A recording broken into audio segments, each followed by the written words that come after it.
All Over the Road New Orleans is brought to you by Coin Trader Inc., Mind Your Money, and recorded in front of a live studio audience. There's 3 things I wish I knew before visiting New Orleans. First, public transportation is so cheap. It only costs $3 a day, and you get unlimited rides on the streetcar and the bus. And Ubers are like $20 each way. Second, just because something is touristy doesn't mean it's not fun. That goes for jazz brunches. If you want good music, get out of the French Quarter, go to Frenchmen Street, and go to the Spotted Cat. It is amazing. We thank you all. This is the announcer guy speaking. For 4 seasons and All Over the Road, the podcast of New Orleans. What do you like? I did go-karting. I love go-karting, man. Yeah, dude. I did outdoor tracks though. Like, I did it professional. I'm a pro, you know? You're pro? Yeah, I'm pro. Pro go-karting? Yeah. I've never met a professional go-karter. That's next level. From New Orleans, it's All Over the Road, the podcast. We're going to talk some racing. Yeah. We're going to talk some pizza. We're going to talk Pels. We're going to talk with Ted Semper. I'm the king. Hey, couillon, laissez les bons temps rouler. Let the good times roll. And what that means is it's time to party, y'all. It's time to have some fun. Laissez les bons temps rouler. You got it. I'll take you anywhere you want to go. Believe it or not, I was in a garage band in Chicago. You were? I never knew you were in a band. Yes, I was. Seriously, I was too. I'm going to give you our picture, our band picture. I'd love to see it. And I want you to post it on Facebook. Yeah. Okay? Yeah. The name of our band was Vehicle. I was the lead singer. The name of the band was Vehicle. Vehicle. It's the name of the song. It is the name of the song. Yeah, was that your theme song? Yeah, and this was the big song that we always closed with. This was our encore. Chicago. No, it's Ides of March. Oh, yeah, Ides of March. Ides of March. Sounds like Chicago. Yes, this is a All little Over the bit. Road, Maybe with the podcast. horns and all that.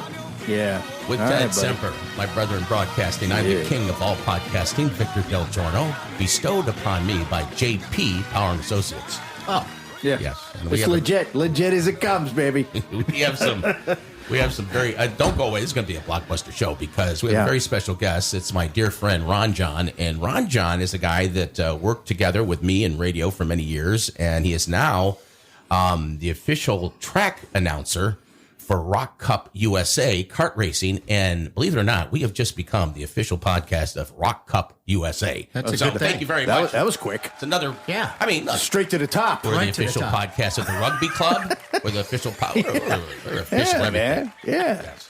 So got Ron singers. John, that's Ron awesome. John is in the house. Ron John worked in radio. Of course, you guys worked together in New Orleans. You worked in other markets than New Orleans? I'm not sure. You know, just Thibodeau. And Thibodeau, like surrounding, Homa. trying to make it to the big city. The big Exactly. city. I know you were at WRNO, Right. back in the RNO Rocket New Orleans heydays. Yeah, that right? was some good times. I was fortunate. You and the Captain Humble. Captain Hugh Dillard. Humble and I, Hugh but- Dillard. The late Even Captain before Humble. that, the best part was Yeah. when I got to spend that 6 months in the World's Fair in a glass enclosed radio station. 1984. 1984. That's right. I was at QUE at the time. Okay. And went down there. I remember seeing the broadcast vehicle that you Yes, had down yeah. there. Yeah, that was a during lot the of fair. fun. You know, I had my brother working up at a club, so naturally he'd tell everybody, "Don't forget to stop by, see my brother at Ron John Billy at Jack. WRNO." Yeah. Billy Jack. Yeah. Yeah. Billy Jack used to be the DJ at Sharky's Reef. Okay. Sharky's Reef was in Fat City.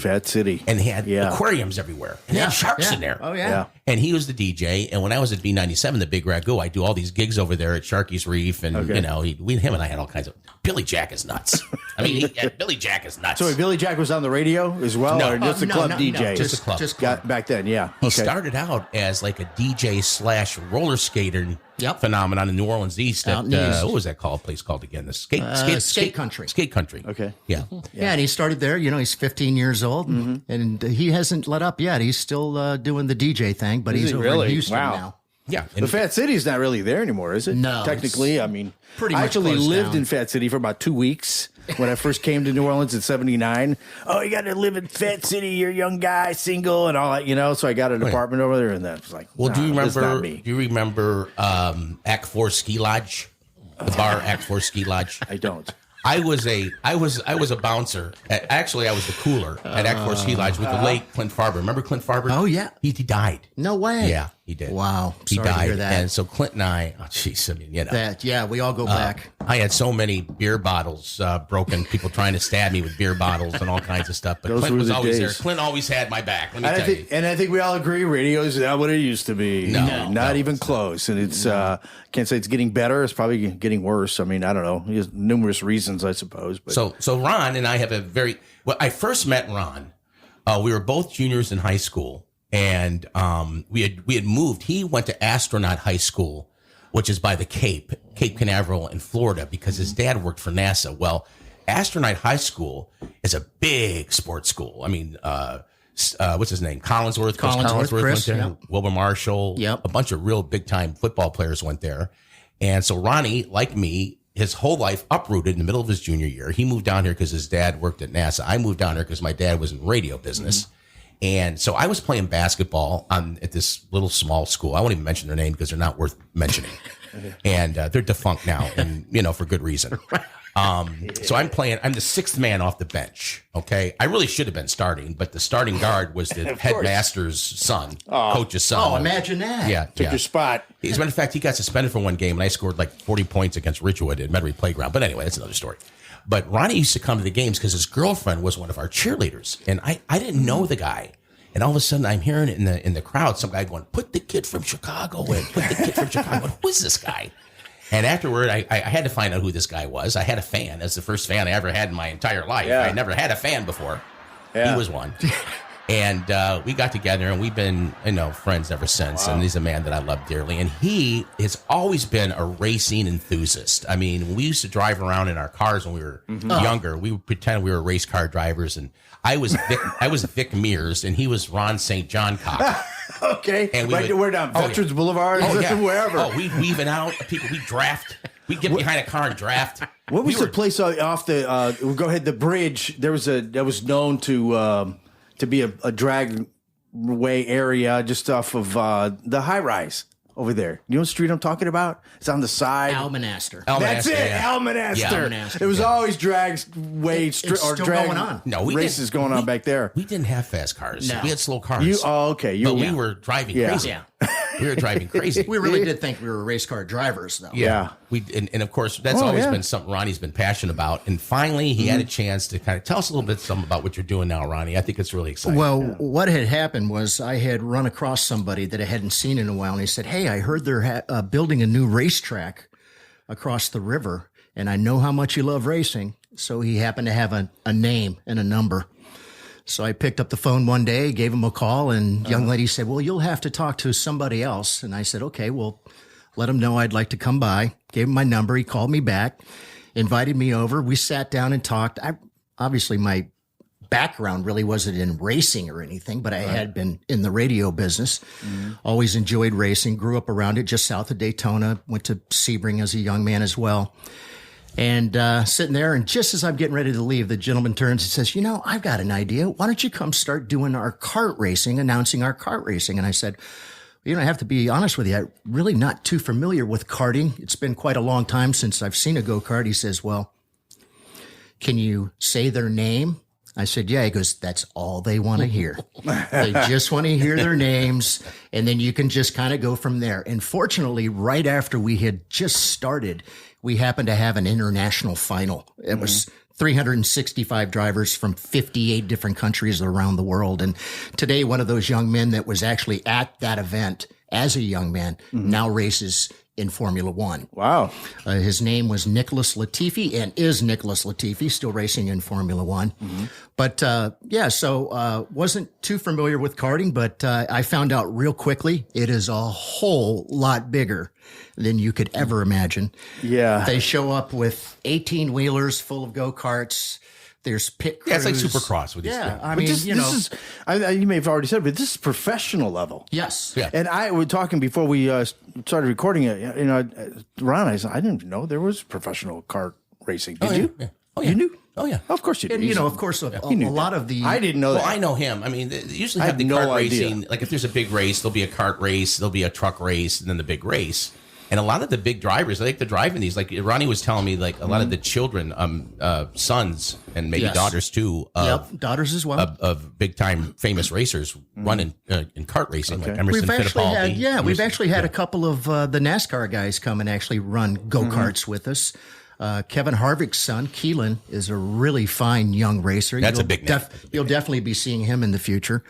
The Weldon boys, Oliver and I'm going to forget the other one's name, but nonetheless, those two young men race with us, already sponsored by Hot Wheels. They're part of the Andretti racing to Hot Indy. Wheels. Yes. What's the like in a professional level that you're announcing? What's the top speeds that they do on those tracks? Again, we start off with kids that referred to as micros. They start off about the age of 7. Those karts will go 55, 60 miles an hour.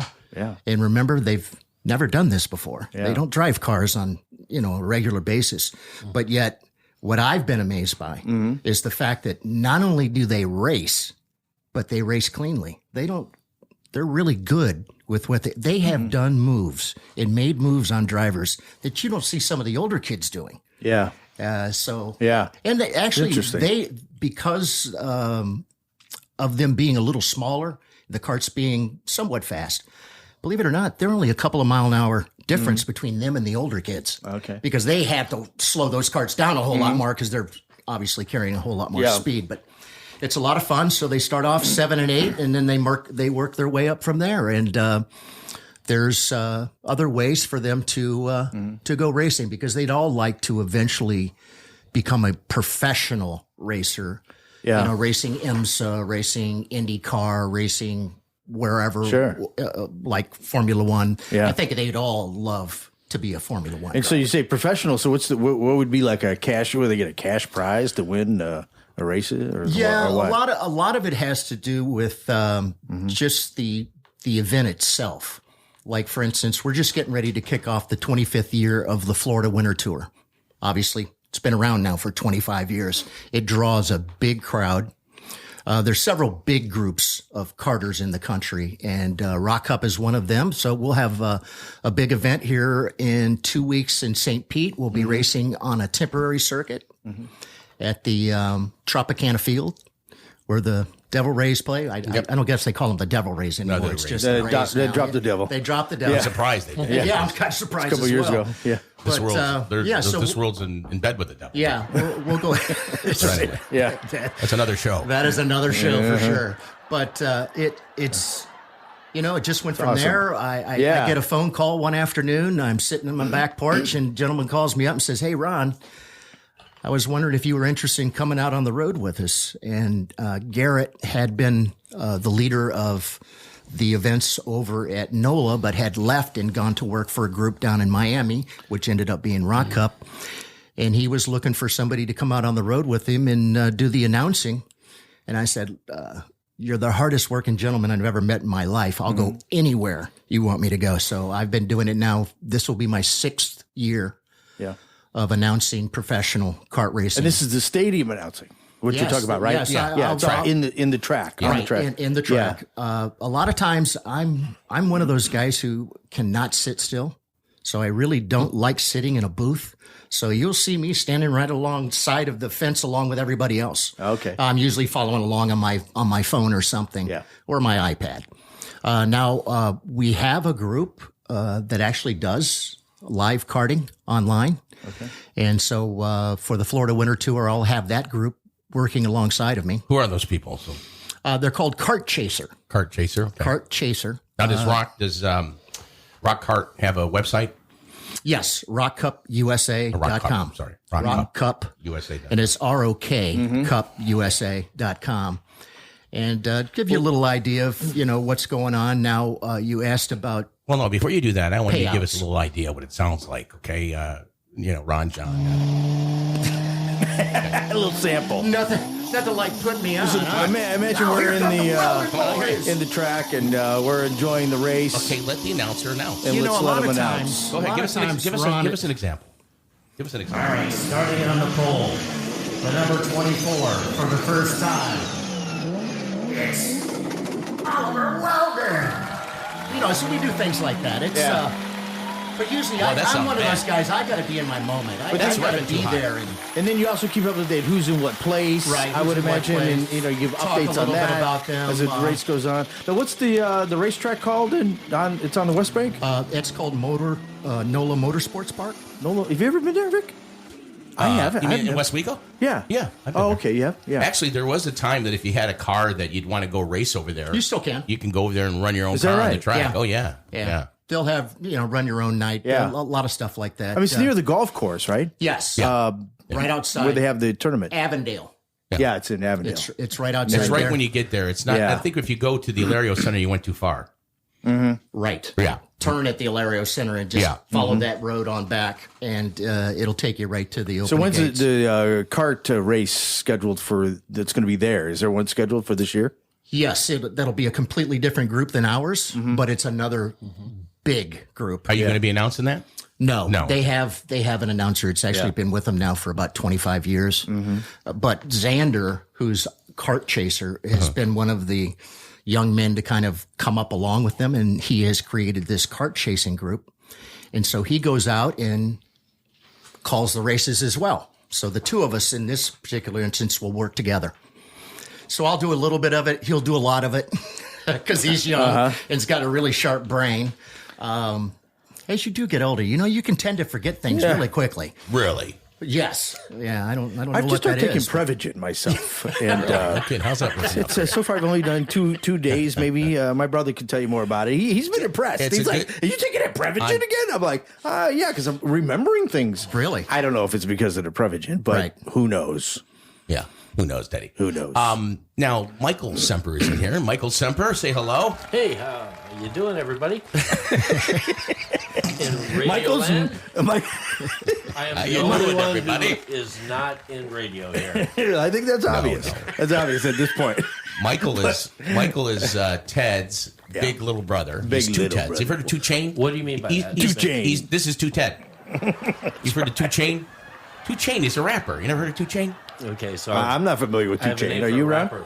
Oh, okay. Yeah, I sorry. don't know my Let's go rappers. with it. I just know Kanye and whatever. Now, Mike is Lil Wayne. Lil Wayne. Might be Mike- friends. Mike is Ted's little Yeah. brother, Yes. and the last time he was here, I had a friend of mine in Chicago send me some of these Lou Malnati deep dish pizzas. Oh, yeah. Well, I loved them so much. It was actually a customer that sent them to me, and he sent me 4 pizzas, and I blew through those in like 5 days. Yeah. And last time you guys were here, we had one, and so I got on the phone. I got 12 of them downstairs right Fantastic. now, waiting for us. Thank you. Oh, yeah. No. Yeah, we're gonna have Yeah. some Those hammer. great boxes that just came So- in for sure. But see, now Mike was down there in the green room waiting to come up here in the studio, and he was with Ronnie. And I know Michael, and I know Ronnie, and I said, that's a match made in heaven. These guys will talk all freaking day. Yeah. They'll just, Ronnie, I'm a good listener. you're a good listener. That's a good one. You like to I talk love too, it. Mike. Well, you like to talk.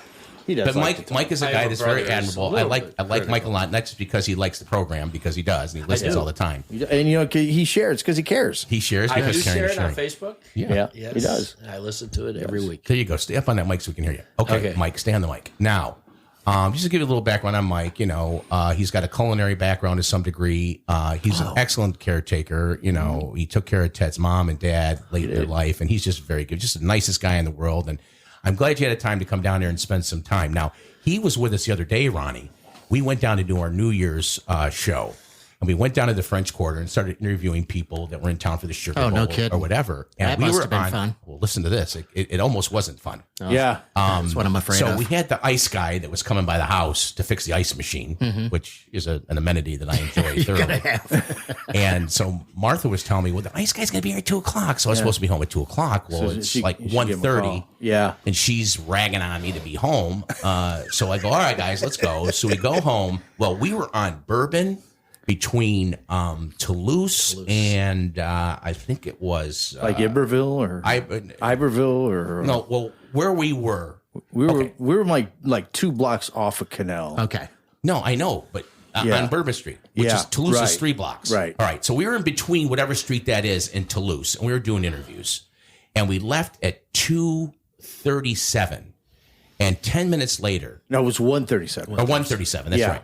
And not more than 10 minutes later, there was a gentleman in broad daylight that was shot on Bourbon Street. Bourbon at Toulouse. Yeah. Like 2 blocks from where we were. Yeah, so that was kind of like, because I was telling I was going, guys, we're going down there during the day. It was a beautiful day. I go, it's perfectly safe during the day, perfectly safe. You know, Martha's going, be careful. I go, it's perfectly safe. It's the middle of the day. It's sunshine. My wife said the same thing. Yeah. And sure enough, when she called me and told me to come home, she very may have saved our life. Well, we didn't know it happened or was happening while we were there. Yeah, right. Like we didn't see police or anything on the scene because we there were were a lot 2 of blocks police out away. there was a state troopers. Pretty good police presence. Yeah, there was. But I remember reading about it later that day, and I'm like, oh my god, there was a shooting 2 blocks away from where we were. Yeah. So that was last Wednesday, and to this day, I still don't know anything about who it was, or I don't either. Any of that stuff. So if you know that stuff, let us know. We'd like to know. I think it was. I don't know that it was a tourist or anything. I think it was local, and they did apprehend the shooter on the scene. I think they were able to do that. Thank goodness. Sadly, the person was killed, though. Yeah, they were. But we haven't heard anything about it. So, Michael, how long are you going to be in town still for? Hopefully, at least 2 more weeks. Good. Yeah. Good. I'm sure Teddy's glad to have you. He's very I good. don't really Hazel's a great have hostess. time to be back. Yeah. Which is a little unusual. I'm Mike- going to Florida He's going to Florida. to visit somebody for a week or so. Where are you going to go there? Extended We're vacation. in The Florida. Panhandle. Well, no, actually, the person's in the Tampa area. Perfect. But Come I'm on gonna by. I'll be start- racing there in 2 I'm gonna weeks. start in the Panhandle. Yeah, we're going to be in St. Pete. I have a feeling these two and guys are I going to keep rarely in touch. get out of think the so. I do. Panhandle because that's where we always Yeah, go. get up on that mic, Mike. So- Mike on a mic, please. Mic. There you go. Yeah, so we can hear you. Yeah, but On the mic, Mike. He doesn't listen. He said he listens. Well, wait, I does he said I listen? wasn't a radio guy. He's not a radio And guy. I'm proving it. Now, Mike actually works at the Hard Rock in Gary, Indiana. But Gary, Indiana, if y'all familiar, that's our hometowns. We always say Chicago because it's in the greater Chicago area. Home of Michael of course. Jackson. Well, of course, Gary, Home of Indiana Michael, yeah. is Right. famous for the Jacksons. Right. Exactly. The So, Jacksons from Gary. 2 years ago, they built a Hard Rock in Gary, right off of I-94, right there. But they don't call it Hard Rock Gary. They call it Hard Rock Northern Indiana. Yeah. Oh. Isn't that nice? And Michael works there in the theater. Right. Yeah. Hard Rock Live. Hard Rock Live. Oh, Hard Rock Live. Which is the big theater. Not at all the casinos, but and they've had some big acts there, huh? Yeah, they do. For about a year, it's been open. But it's important to know that if it wasn't for the Jackson family, there would be no Hard Rock. There'd be no Gary, Because- actually. That Hard Rock. There'd be no Gary Hard Rock has there. seen better days. Yeah. So this has been in the works for maybe a few decades. So at this they were Hard Rock- trying to figure out what to do for Michael Jackson. Okay, so that's what I was Joe gonna ask you. Jackson, the father, met with the mayor and dignitaries in Gary, and they had a couple of different ideas that pretty much fell through. So I actually learned I read about this, the ideas that didn't go well, but when I was working at Hard Rock Live for a promotional event, the mayor of Gary's son was in line, and I didn't know who it was. We started talking, and he basically gave me the background how the Hard Rock came to be. Oh, and so. Yeah, that's So if any of the Jacksons, are they going to be performing they were there? there. They were there for the They were? for the the opening? ribbon cutting of the casino open Yeah. first. Now, is the motif a lot of Jackson stuff? The motif? Oh yeah. Yeah, I that's mean, what I the think. Hard Rock Live. maybe I'm the moving Hard the mic Rock- towards his mic. He's moving it away constantly, just like a little The brother. Hard Rock Live Okay. has a lobby outside the theater with concessions, and it's called the Jackson Vault. But if you go around, your typical Hard Rock venue or casino, they have memorabilia from all over. This is dominated by the Jackson family. So it's very interesting. Awesome. And I tell people that all the time. If it wasn't for the Jacksons, we wouldn't be here. Right. If it's not so obvious. Right. Because it is obvious to us growing up in Gary. But now let me ask you this. If me and Teddy wanted to come to Gary and stay at the Hard Rock, you can get us a deal on a room over there? Well, there's no hotel. Yeah, I know. So you can get us a we'll deal? just stay inside. There's no hotel casino. yet there's no hotel yet. Oh, Supposedly, at this location. Yeah, Gary. the groundbreaking is this spring. Well, that's exciting. It's basically a casino and a theater. So Right. now. it's Oh, a congratulations. casino So in the and many future- theaters. And you're associated Yeah. with the Hard Rock. All right, now, do it. Ronnie, Awesome. I wanted to bring this up while we're... I wanted to bring this up While we're reminiscing. Yes. Yeah. Now, Ronnie and I, we go way back to high school. We stood in each other's weddings, and we worked at radio stations together and a bunch of other stuff. And how else did I end up doing this? I know. It was Right. Yeah. Ronnie's the greatest. Now, listen, I was a program director at KXOR in Thibodaux. Now, Thibodaux, Louisiana, is a college town where they have a college there called Nicholls State. Okay, so I was the program director, the boss, and then I also was the afternoon drive announcer. But I needed a morning guy because I didn't want to get up in the morning, so I brought Ronnie in to do the mornings. But not only, God, I got something in my throat here. Not only, I blew out my vocal cord a couple weeks ago. You said something about that. You did. Yeah. I was playing with the nutcracker thing and moving the mouth and playing with my grandson, and I was doing this voice, like, doing this weird voice. What's your grandson? Yeah. And all of a sudden, my vocal cord popped. Wow. And I started sweating and spinning. And ever since, I'm like, my throat's a mess. But anyway, that's another story. Yeah. But Ronnie and I hired him to do, I remember I had the first staff meeting with all the people at the radio station. They were all bitching and moaning about stuff. And so I stood up there and I said, now you and you and you hand in your keys, you're fired. And then I brought Ronnie in to do mornings. Well, not only did he do mornings, I did afternoons, but I was also a bartender at the Animal House Lounge. Oh, remember that, Ronnie? Oh, yes. I was at the Animal House Lounge. Beautiful Thibodaux. Yeah, beautiful Thibodaux. Downtown Thibodaux. And it was a biker bar. Yeah. And there were these two big biker guys. Remember Big Earl and Shoepick? Remember them? Shoepick. And they were like my bodyguards. This was one big man. Yeah. Huge. Yeah, they were stone cold bikers, and I was a bartender. And basically, the only thing we sold there was canned beer. And this is when you pop the top off and threw the top away. Mm-hmm. That's how long ago it was. And then wild turkeys and Coke. That's all there was. It was either wild turkey and Coke or it was a canned beer, and I popped the top. Well, I was living in Lafourche Parish before that, and I was dating some girl there. I can't remember her name. Her name escapes me. And so I was breaking up with her, and we're driving down the LA one, and I'm telling, yeah, baby, and this is it, the whole ball of wax. And she's getting all upset, and she's feeling in her purse. I'm going, what you got in your purse? And I reach into her purse. She had a gun. She was going to shoot me. That's how these Lafourche Parish girls. Break up with me, boy. So I took it. What are you going to shoot me? I took the gun. I threw it in the bayou. It's a bayou down there. And she was, my brothers are going to burn down your trailer. I lived in a trailer at the time.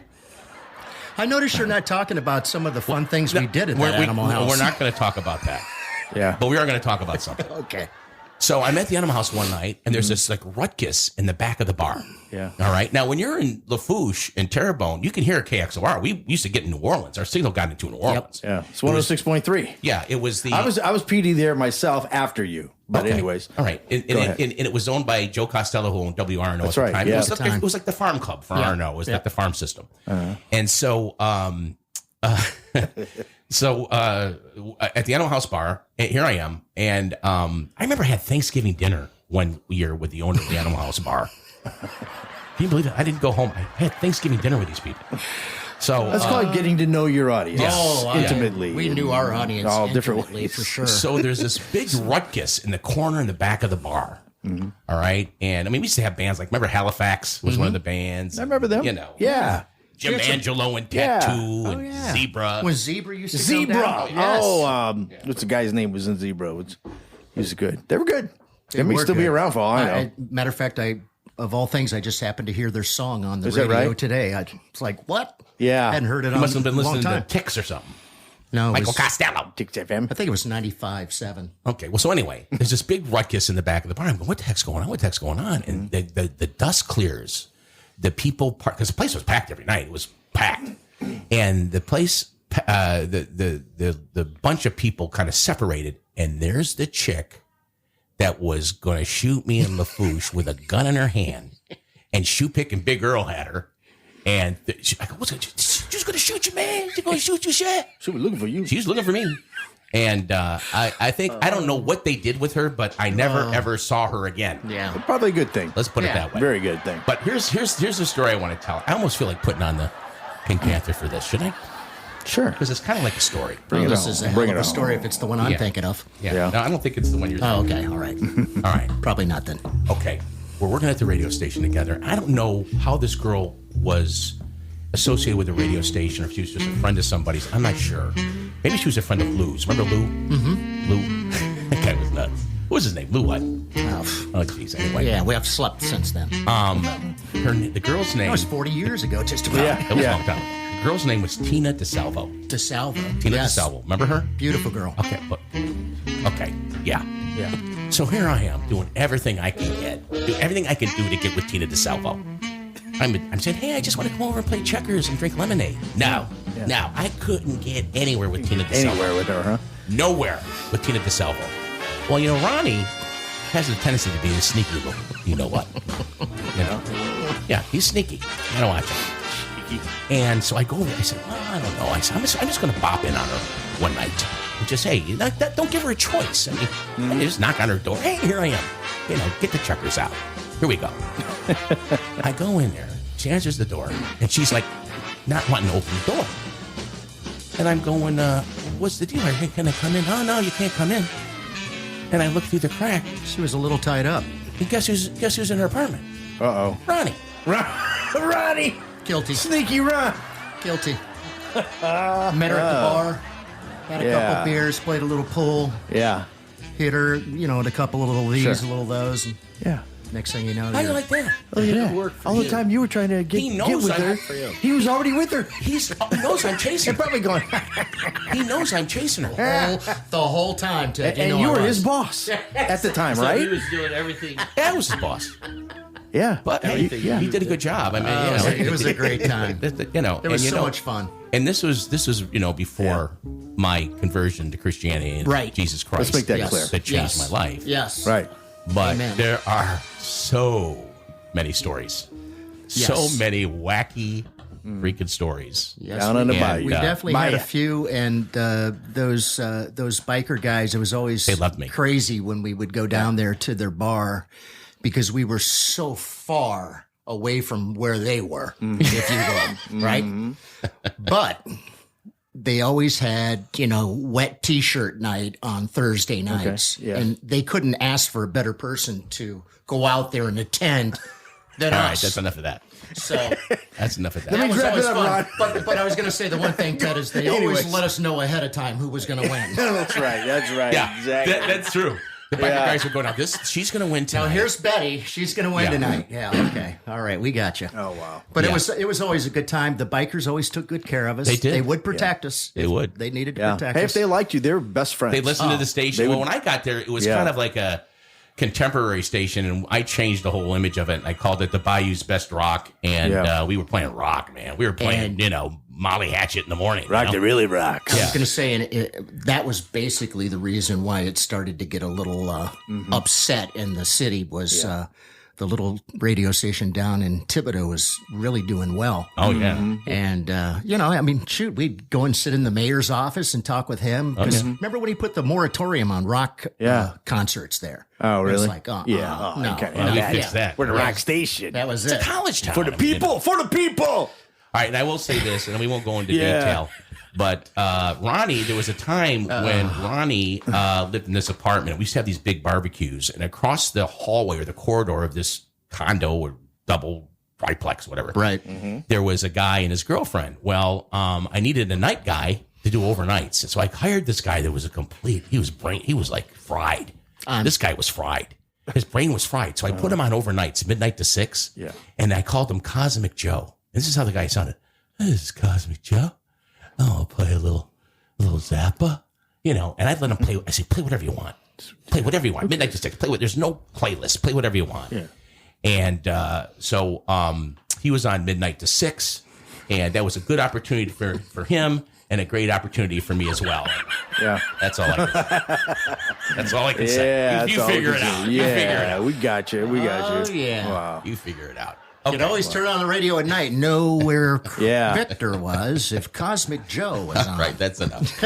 But those were all the crazy days when we were still young and not settled down just yet. Yes. Sure. Now we're old men with kids and grandkids and all that stuff. And of course, Ronnie's kids and my kids know each other. I watched this boy play baseball. He played at Delgado and VCU and, Chris, really his wife Lynn and just a great family. And Ronnie, I want to thank you for coming by here. Oh, have of course. You on again. And, I was going to tell you one quick little deal about because I want to get into some of your theories. But I think I want to get into some of your theories. We're not going to get into that today. But I want to tell you a little. But on a future, you don't want to mess with him. Future show. Look, this guy. Maybe. This guy gets his mitts on you. Yeah. You can't get away. Yeah. He might not look like much, but if he gets his hands on you and he's mad, one time. That was 40 years ago. Listen, no. It can still happen today. All right. Well, one time he punched me in the chest.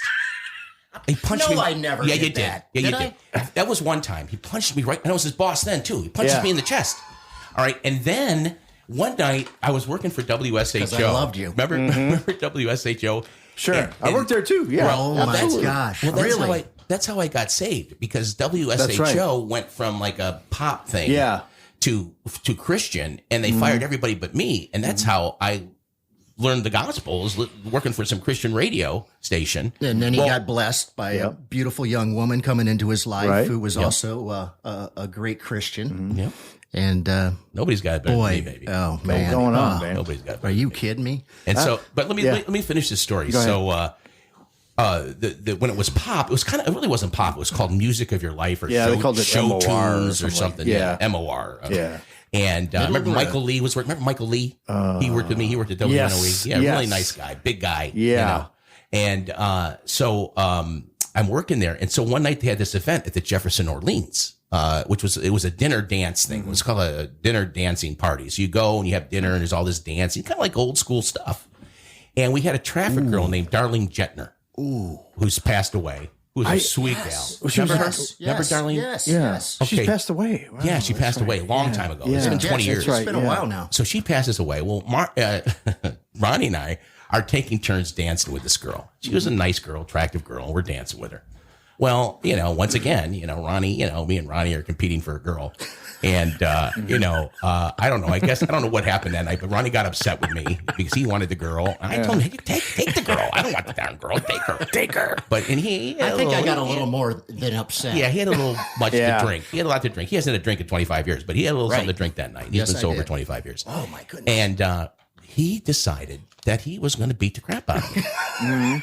Okay, so we're outside. You're still his boss at the time, right? No, I wasn't. No, not then. No, this is after. At that time, we were after the just Thibodeau friends. days. We were just. But you remained friends after him being your boss, or you being his boss. Well, we hung. We did everything together. Yeah. So I got you. so all I remember about that is he kept kicking me in the side. Okay, he kept kicking me, like taking these kicks. Ugh!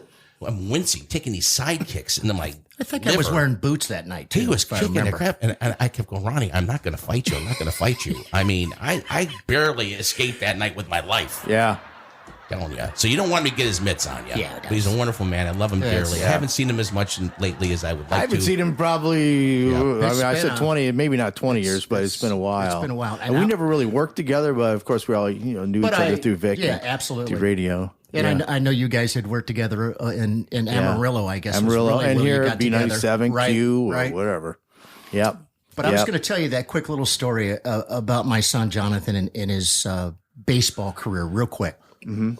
First of all, goes and plays Brother Martin. Wait, stop.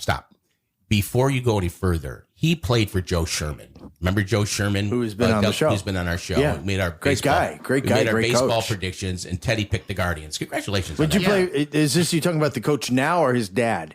No. He's there Joe, now. Yeah, that's here now. Okay. Yeah. His father had passed by that point. But Okay. anyway, so the idea was, Jonathan's pretty much finished with his career. He's a senior in high school. What's he going to do? No, he's not going to go and do this, and he didn't want to go and continue. Mm-hmm. Well, somebody said, well, why don't you go and talk to Joe Sherman over at Delgado? So we went over, myself and my son, we sat down and talked to Joe. And Joe was right up front with us. Well, this is the way we're going to make it work. We're going to bring him on, and if we need him, we'll keep him. And I said, well, that's great. Will you give him a scholarship? We'll wait and see how that works. Mm-hmm. Well, lo and behold, he obviously did okay, ended up staying on the team. And in the 2 years that he was playing junior college ball, they went to back-to-back junior college World Series. And he was doing pretty good as a pitcher. He never could throw the ball 90. He'll tell you that his fastest pitch was 89.9. He's still mad at the guy that wrote that down. But he said to me, Dad, if VCU recruits me as a pitcher, I want the ball against Virginia. They were the reigning national baseball champion in college baseball. Okay. And I thought, Jonathan, that's a big ask, right? Because they got a bunch of really good players on their team. Mm-hmm. I get a phone call on a Monday. Dad, I got the rock. And I'm like, you got to be kidding me. So naturally, I scrambled to find a way to get up to Richmond. He goes, Dad, you got 16 hours to get here. I thought, it's a 12-hour drive. I'm not going to make it. Yeah. So I managed to scramble some points together and got on a plane and flew up there. And he pitched in a AAA stadium right there. Virginia came to their place. You know where he pitched? The home of the Richmond Braves. Yeah. It was a really, really nice facility they had there. But lo and behold, that walk-on beat the University of Virginia. Is that right? Night. Awesome. It was the most incredible thing I'd ever seen. All I wanted to say when I was walking through the airport the next day was, that's my boy. That was my boy. Yeah. You know, that's the great. one that said, that's my boy. Dad, give me the ball against Virginia. Yeah. And I kept thinking, boy, if he gets the ball against Virginia, it's going to be a long day. So Ronnie and I ended up going to that same small high school. We played football together our senior year, and we would have been able to play senior year baseball together. Now, Ronnie, although Jonathan didn't throw 90, Ronnie did. Mm-hmm. Okay, and I was an all-state catcher, and we never got a chance to play with each other and play that year because we both got expelled from high school. As they like to say, I couldn't afford it. Yeah. Yeah. I guess he couldn't afford it anymore, and there was somebody at the school that just wanted me out. Was that Kehoe? Yeah. I don't even want to mention their name. Edit that out because they don't deserve to be mentioned. But anyway. What's some fun we had, though. Yeah. So anyway, we're going to have you on again, Ronnie. We'll talk about you definitely got to be on. I can't believe you haven't been on before. Yeah, we're in our fifth season. What is it? Yeah, I'll come back and season 5. I'll come back and talk to you guys about how the Florida winter tour ended up this year. It's always great. You know, one of the things that had happened, actually, it's 2 years now that had happened with the Florida Winter Tour. It was our very last event, and it was in a little track in Ocala, Florida, which had been there since the 60s. Beautiful old track. Well, this young driver, Oliver Weldon, ends up winning the Florida Winter Tour at this particular racetrack. Little did I know that would be the last race ever run at that racetrack. Mm-hmm. His father had won the Florida Winter Tour on that exact same racetrack when he was much younger. Wow. And I didn't get to say anything about that. Mm-hmm. Now, I did run and give them the piece of paper, so they at least had it on paper that Oliver had won. But when's the Florida event, the next one? Our first one will be here on, I fly out on the 18th, so it'll be the weekend leading to the 19th, 20th, 21st. February? January. January, so it's this month. Yes. And, and it's going to be where?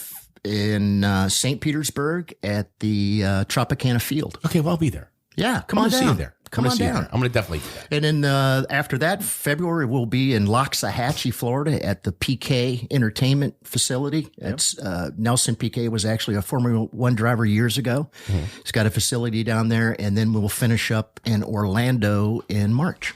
Well, I'm definitely going to make, I might do the one this month before it gets too crazy. I'm going to do the one this month. His name is Ron John. Yes, it is. And he's a very dear friend. Thank you for coming on, Ron. Yep. I appreciate that. Great to see you, man. You sounded good. You still got it, huh? Thank you. Still got it. No, I don't know about all that. Give us the whistle. Do some whistling. I was watching a football game. That's awesome. What game was I watching, Ronnie? You're watching the San Francisco 49ers against the Saints. The Saints and Niners in San Francisco. I'm watching the game, and go ahead, do it again. It's unmistakable. Do it again. And I hear this, and I go, that's Ronnie. Yeah. I call him, I text him, call you or something. I go, is that you? Yeah, I'm at the game. Yeah.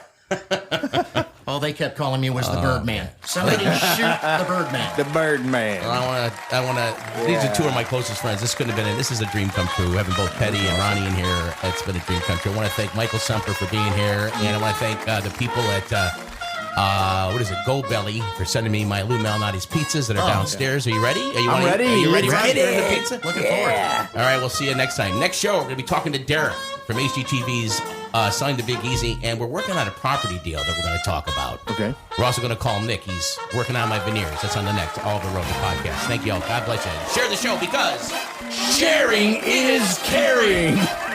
Of course.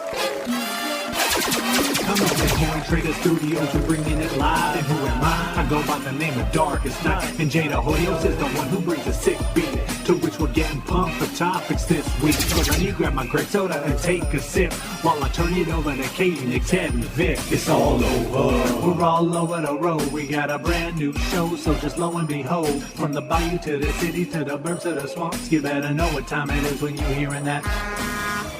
Right on the street. I look up, there's Ed Munez and Barry Richards. Knocking on the glass. I'm like, wow, what the heck? What's the deal? It's nighttime, you know, like 9 o'clock.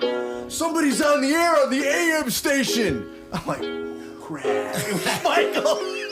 He didn't turn the mic on, but he was playing, and it wasn't his fault. I didn't think I was because doing anything wrong. It was an AM daytimer that was supposed to turn the transmitter off. And remember a guy named the Black Pope? Oh, no. You don't remember, because y'all never listened to that station. I never did either. He just worked in the building.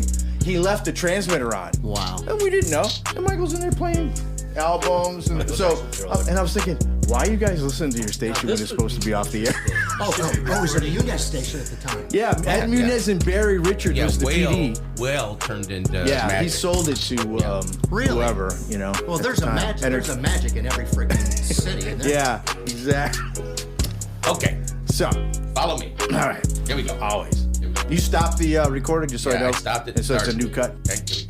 Okay, good. This is Teddy, little Teddy, the other Teddy, wishing you Happy New Year from All Over the Road, New Orleans.